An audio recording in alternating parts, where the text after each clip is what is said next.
Hello friends. ஆடி மாதம்னாலே எல்லா கோவில்லையும் திருவிழா தான்.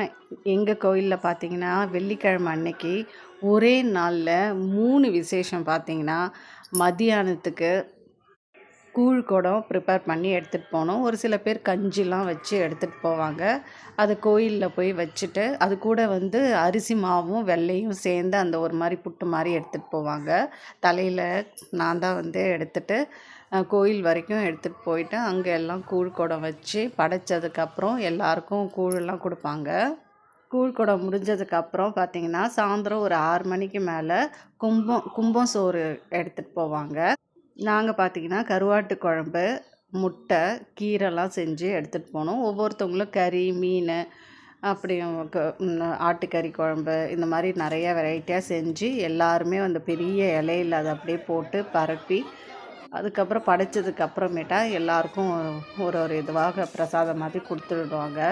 அது ரொம்ப நல்லா டேஸ்ட்டாக இருக்கும். இதுதான் ஃபஸ்ட் டைம் நான் சாப்பிட்டு பார்த்தேன். அதில் கருவாடு இருக்கும், மீன் இருக்கும், முட்டை இருக்கும். ஒரே இலையில் பார்த்திங்கன்னா அவ்வளோ கலந்து இருக்கும். அது டேஸ்ட்டும் வேறு மாதிரி இருக்கும். நீங்கள் அந்த மாதிரி வாங்கி சாப்பிட்ருக்கீங்களான்ட்டு மறக்காமல் கமெண்ட்டில் சொல்லுங்கள்.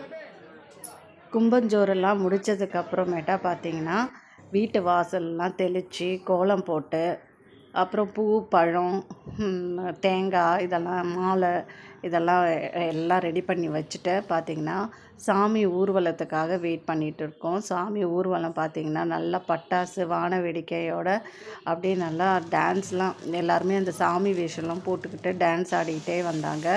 சாமி ஊர்வலம் பார்த்திங்கன்னா அவ்வளோ கிராண்டாக இருந்தது. எல்லா லைட்ஸோட அந்த சாமியும் அவ்வளோ அழகாக டெக்கரேட் பண்ணியிருந்தாங்க சாமியை. அப்புறம் எல்லாமே நம்ம எடுத்து வச்சுருந்த அந்த கற்பூரம், தேங்காய் எல்லாத்தையும் சாமிக்கு படைச்சிட்டு அவங்க விளக்கு அதில் கற்பூரம் ஏற்றி நமக்கு கொடுப்பாங்க. அதை அப்படியே எடுத்துன்னு போயிட்டு நம்ம வீட்டில் போய் வைக்கணும், வச்சு சாமி கும்பிடணும்.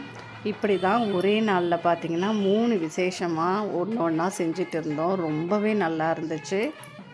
அதுக்கு அடுத்த நாள்லாம் பார்த்திங்கன்னா ஊஞ்சல், மஞ்சள் தண்ணி ஊற்றுறது இந்த மாதிரி தான்.